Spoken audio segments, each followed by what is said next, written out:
Shalom, selamat pagi rekan-rekan hamba Tuhan yang ada di Jawa Barat dan juga setiap orang yang mendengarkan renungan pada saat pagi hari ini.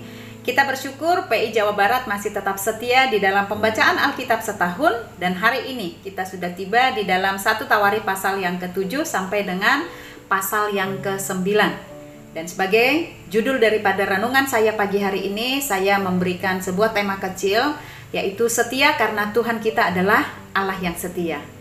Khususnya kalau kita baca di dalam 3 pasal ini, saya akan mengangkat tentang suku Benyamin, di mana kita tahu bahwa suku ataupun Benyamin ini adalah merupakan anak bungsu daripada Yakub.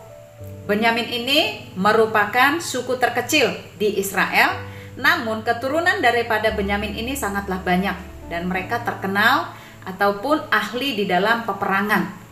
Hal itu terbukti dari salah satu raja, bahkan raja pertama yang dipilih, yang ditetapkan oleh Allah untuk memimpin bangsa Israel, memimpin ataupun menjadi pemimpin dalam kerajaan Israel. Raja pertama adalah berasal dari suku Benyamin, yaitu Saul. Di dalam masa mudanya Allah sudah menetapkan, memilih dia menjadi seorang pemimpin di Israel.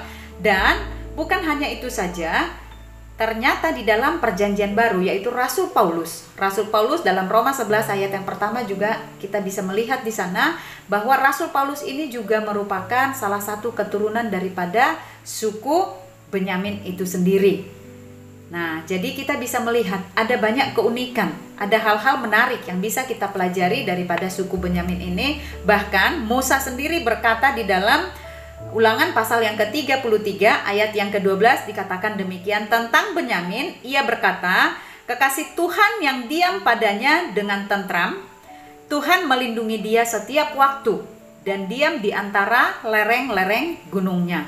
Di sini Musa katakan bahwa suku Benyamin itu merupakan kekasih Tuhan. Alangkah indahnya kalau kita disebut, kalau Allah memanggil kita sebagai kekasih hatinya. Alangkah indahnya apabila kita dikatakan sebagai hamba yang taat dan setia. Tadi saya katakan bahwa judul daripada renungan pagi hari ini adalah setia karena Allah kita adalah Allah yang setia.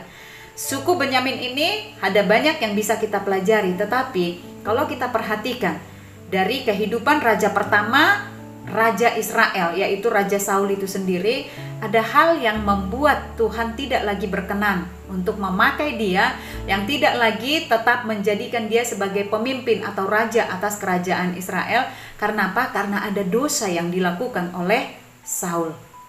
Ada pelanggaran yang fatal yang dilakukan oleh Saul. Kalau kita perhatikan di dalam 1 Samuel, kalau nanti kita baca di dalam kitab 1 Samuel pasal yang ke-13, dosa yang dilakukan Samuel sehingga Tuhan menolak dia untuk tetap menjadi raja ataupun mengambil alih kerajaan Israel dipindahkan kepada Daud adalah yang pertama. Kalau kita lihat di dalam 1 Samuel pasal 13 itu, karena Saul ini termasuk orang yang tidak sabar.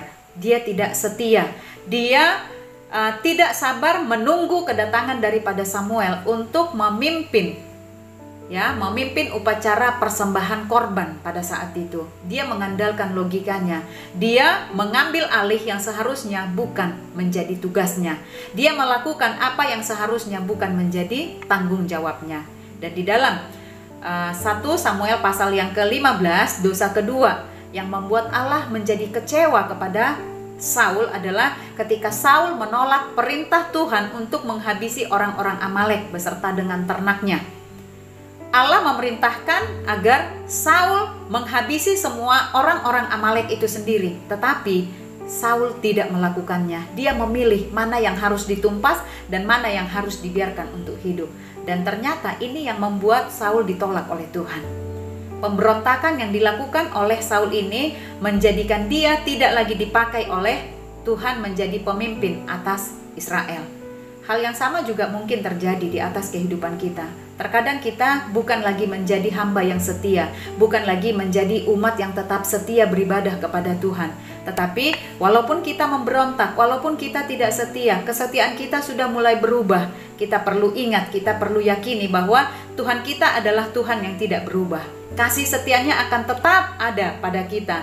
Tuhan tidak pernah ingkar janji. Ketika Dia sudah mengangkat kita, memilih kita, ketika Dia sudah berjanji untuk menyelamatkan kita, dalam pemberontakan kita itu, Dia tetap berusaha untuk membawa kita kembali ke jalurnya, ke apa yang Allah rencanakan di atas kehidupan kita. Janjinya, Dia tidak akan pernah batalkan atas orang-orang yang sudah Dia pilih. Dia adalah Allah yang tetap setia, ya.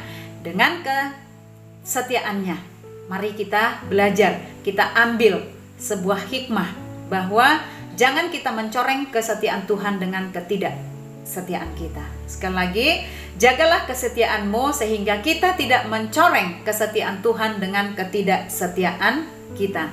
Karena kita tahu bahwa Allah menghendaki agar kita tetap taat dan setia kepadanya. Seperti dikatakan di dalam Ulangan pasal yang ke-7 ayat yang ke-9 dikatakan demikian.